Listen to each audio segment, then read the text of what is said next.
তুমি কি কখনো ভেবে দেখেছ কেন এত পুরুষ ৫০-এর পরও অবিবাহিত থাকতে পছন্দ করে, আবার সম্পর্কে জড়িয়ে পড়ার চেয়ে? এটা কি হৃদয় ভাঙার ভয়, নাকি বছরের পর বছর ধরে সঞ্চিত মানসিক পরিপক্কতা? বয়সের সাথে সাথে পুরুষরা বাস্তবতাকে আরও স্পষ্টভাবে দেখতে শুরু করে। সে বুঝতে পারে যে বেশিরভাগ সম্পর্কই তাদের মূল্যের যোগ্য নয়। সে আর সেই যুবক নয় যে উত্তেজনা বা নাটক খুঁজছে, এখন সে শান্তি চায়।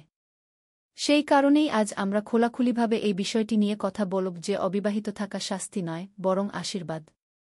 যদি তুমি কখনো একজন অকৃতজ্ঞ নারীর জন্য ত্যাগ স্বীকার করে থাকো, অথবা কেউ তোমার শক্তি নিঃশেষ করে দিয়েছে, তাহলে এটা তোমার জন্য।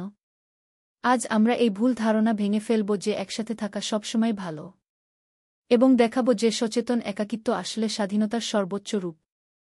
৫০ বছর বয়সে একজন পুরুষের গল্প থাকে, কারো হাসি মুখে, কারো ক্ষত নিয়ে। সে একজন স্বামী, প্রেমিক এবং অনেকবার ভেঙে গেছে। তখন সে বুঝতে পারে যে সবচেয়ে বড় কারাগার হল সেই কারাগার যেখানে হৃদয় বন্দী, যেখানে তুমি প্রযোজনে প্রবেশ করো এবং ভেতর থেকে ভেঙে বেরিয়ে আসো। একা থাকা আর দুর্বলতা নয়, বরং একটি সচেতন সিদ্ধান্ত। এটা আয়নায় তাকিয়ে বলার মতো, আমি অন্য কারো স্বার্থপরতার জন্য আমার শান্তি বিসর্জন দেব না। ২০ বছর বয়সে তুমি তীব্রতা চেয়েছিলে, ৫০ বছর বয়সে তোমার স্থিতিশীলতা প্রয়োজন। আর যে এই পার্থক্য আগে থেকেই বুঝতে পারে, সে নিজেকে অনেক ক্ষত থেকে বাঁচায়। একা থাকার ভয় আসলে আত্মবমূল্যায়নের শুরু। অনেক পুরুষ একজন নারী দিয়ে তাদের একাকিত্ব পূরণ করার চেষ্টা করে, কিন্তু সেই শূন্যতা কেবল উদ্দেশ্য, স্পষ্টতা এবং দিকনির্দেশনা দিয়ে পূর্ণ হওয়া, সম্পর্কের মাধ্যমে নয়। একটি সুস্থ সম্পর্ক কোনো সমর্থন নয়, এটি একটি সম্প্রসারণ। যদি কোনো নারী এসে তোমাকে নিয়ন্ত্রণ করে, তোমাকে নিকৃষ্ট মনে করে অথবা তোমাকে আবেগগতভাবে নাড়া দেয়, তবে বিশ্বাস করো, সে তোমার কাছ থেকে যা দিচ্ছে তার চেয়ে বেশি নিচ্ছে। ৫০-এর পরে একজন পুরুষ বুঝতে পারে যে সময় সবচেয়ে মূল্যবান সম্পদ, এবং অপ্রয়োজনীয় শব্দে এটি নষ্ট করা পাপ। সত্যিকারের স্বাধীনতা তখনই আসে যখন তোমার আর কারো সুখের প্রয়োজন থাকে না। এটা গর্ব নয়, বরং সচেতনতা। এখন তুমি ভালোবেসেছ, ভেঙে পড়েছ, শিখেছ। এখন তোমার শুধু শান্তির প্রয়োজন, একটি শান্ত নাস্তা, একটি শান্ত রবিবার, এবং একাকী সুখী থাকতে পারার তৃপ্তি।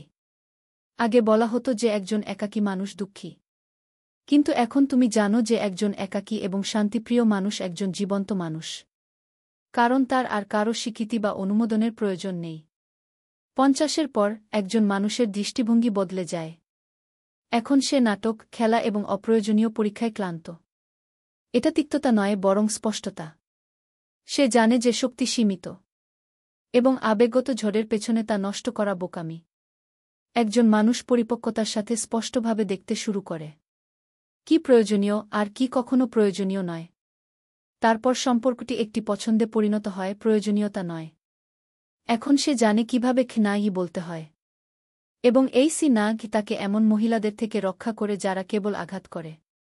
অপরিণত নারীরা এখনও খেলা খেলে, নিরন্তর মনোযোগ, প্রলোভন এবং আশ্বাসের দাবি। তারা ভালোবাসাকে নিয়ন্ত্রণ, কল্পনাকে ঈর্ষা এবং প্রতিশ্রুতিকে নজরদারি ভেবে ভুল করে। কিন্তু পরিণত পুরুষ এখন এসব থেকে দূরে থাকে। বিষাক্ত সম্পর্কের কোলাহলের চেয়ে রবিবারের নীরবতাকে সে পছন্দ করে।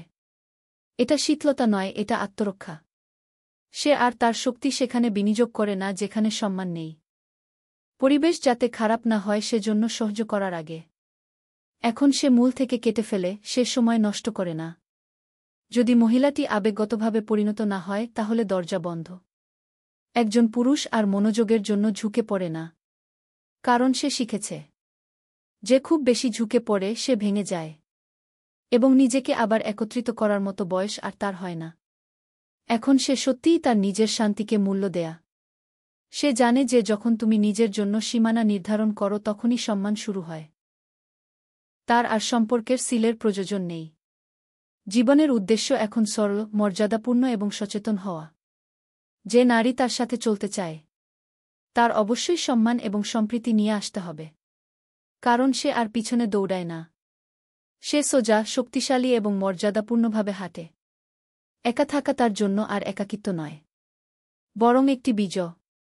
সে নিজের সাথে থাকার আনন্দ জেনেছে। নীরবতা এখন তার সঙ্গী, এবং শান্তি তার সবচেয়ে বড় শক্তি। এই মুহূর্তটি যখন একজন পুরুষ অবশেষে বুঝতে পারে, সাথে থাকা জরুরি নয়, পূর্ণ হওয়া জরুরি।